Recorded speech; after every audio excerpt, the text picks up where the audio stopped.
Guys, what's up? So, we're very close to tomorrow, since it's tomorrow, obviously.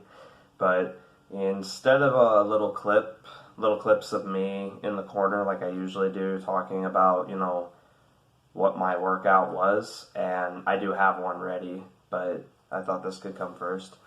Instead of talking about that, I thought I would talk about the significance of what tomorrow is for me.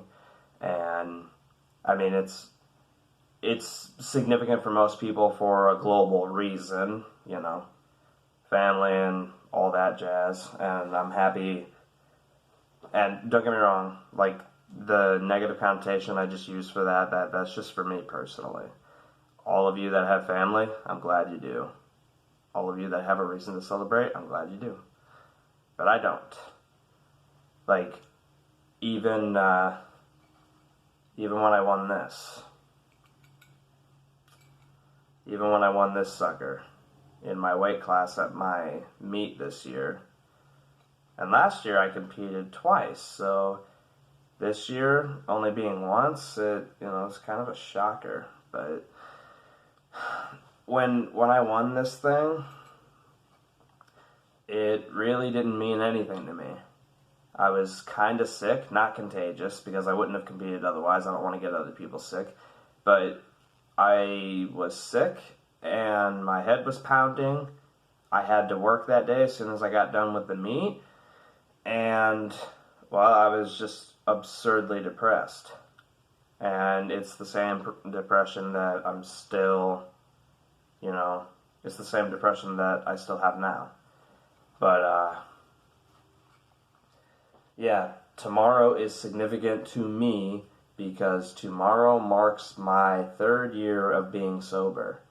And, I mean, I hope that motivates anybody who might be having any kind of sobriety issues, especially if it negatively impacts your life. I mean, if you just, want to drink less or other substances that I certainly do not advocate you consume, if you want to do any of it less just for you to feel better about yourself and just feel better about going into a better direction in life, then by all means, that's motivation enough, right?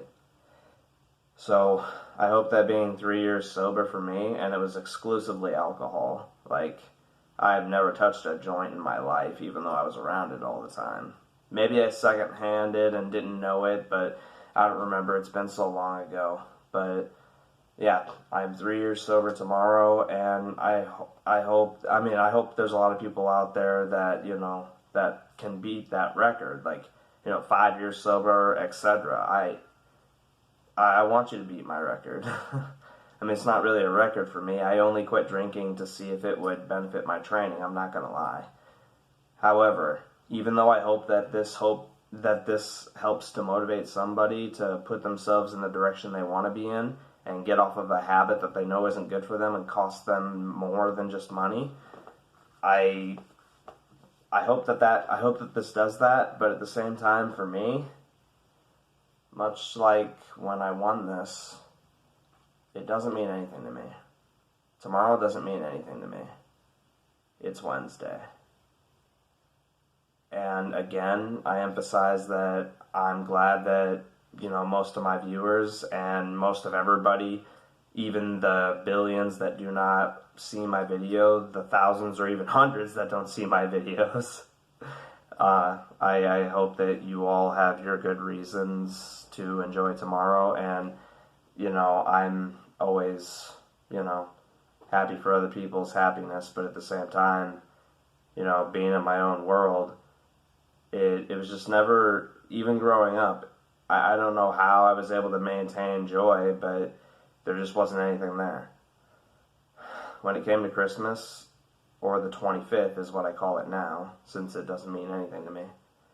When it came to the 25th, I went to, I was a kid, so you got done with school at a certain time, and you went on, vacation from school for a bit, just to enjoy the festivities. Well, one of two things happened. We either got nothing, and then I went to school, continued being ridiculed, having nothing, and watching everybody else have nice things, Or we did get nice things, and then we spent the next half of the year with no money for anything else. So either or, it just wasn't ever any good. I mean, sometimes my grandmother would chip in to help my mom make something happen, and my mom had to pay her back because, that's how it goes. But yeah, tomorrow means absolutely nothing to me. And the only reason that, I mean, don't get me wrong, it's not that I'm not proud of sobriety, and I'm proud of anybody who can practice it. It's difficult, especially when you had an addiction. I wouldn't have even considered myself an alcoholic. I just really liked the taste of beer, and I really liked to just sit there, since I'm getting up there in age now and I appreciate the finer things of life. I really just like to sit there feeling like I was 60, chilling, even peace and quiet, something on the TV didn't matter, and just, knock back 1 or 20 cold ones. And I don't consider it abusive. I didn't consider it abusive to myself because it didn't impair my ability to work. I didn't go in drunk. I never did anything drunk. Never. In fact, I'm pretty sure I was never drunk. I experienced a light buzz, but never anything like that. Anyway, I mean, it was costing me a lot of money, and I wanted to see if it would benefit my training to get rid of the booze. So that's what I did. And ironically, it did. I say ironically because I do miss beer. I mean, by the way, if you just want to scale back and, keep certain things in your life, like maybe eat fried food once a week, or, toss back 1 or 2 cold ones, a couple times a week, that works. It's a step in the right direction. So even if all you do is scale back and you don't cut it out completely, it's a good exercise. It's a good way to practice getting into better habits, because that's how it becomes a lifestyle. Baby steps. Anyway, I thought I would release this instead of my training video, which I will still release pretty quick. But I wanted to release this first just so that you all could get a taste of, how hard things are. But even though I have mad depression at the same time, it's worth talking about and celebrating. So I hope that this puts, even one more person in the right direction to help them feel better about themselves and what they're accomplishing in their lives. And I hope it helps you to strive for something better. Because I'm going to tell you this right now, the year that I quit drinking, 2016, I noticed that it was about a year later when I would hit my first competition, because I felt like I had adequate enough numbers to do it. So take that for what it's worth. Hopefully it can help you to make better habits and, make the adequate changes necessary for those better habits. And all of you have a good 25th. Thanks, guys.